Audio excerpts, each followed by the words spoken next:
us. I'm Isabel Regem.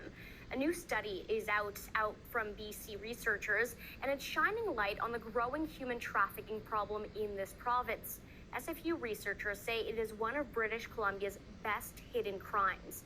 And as Janella Hamilton reports, they say isolation during the pandemic increased the risk for vulnerable youth. And a warning, some of the details are difficult to hear. For me, it felt like love. It felt like being wanted. When Alexandra Stevenson was in her 20s, she never imagined what she thought was a loving relationship would turn abusive, and that she would become a victim of human trafficking. And at one point he turned to me and he said, we really have to supplement our income. I'm not making money. You're doing too many of the drugs I'm supposed to sell. This is your fault. I need your help. You have to help. Stevenson, who experienced sexual abuse as a teen, turned to drugs to help mask the trauma. And at the time, she felt responsible to cover the costs of her habits. He had made a deal with the owner of the strip club, and I was not able to leave that room until I had paid a deposit with my body.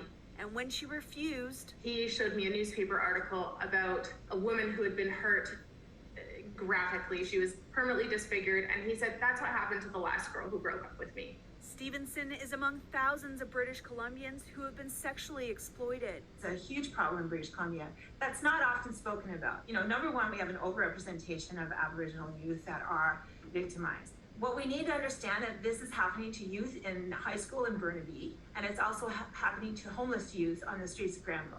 And it appears the problem is only getting worse as people spend more time on their phones and computers during the pandemic. Grooming happens online, individuals are bought and sold online.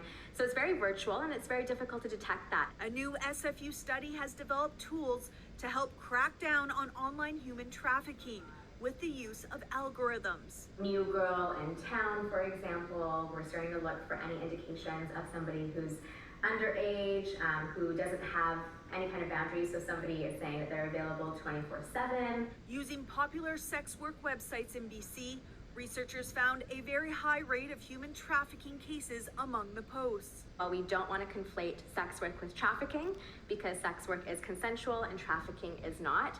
We must now acknowledge that there's research-based evidence that these happen in the same industry.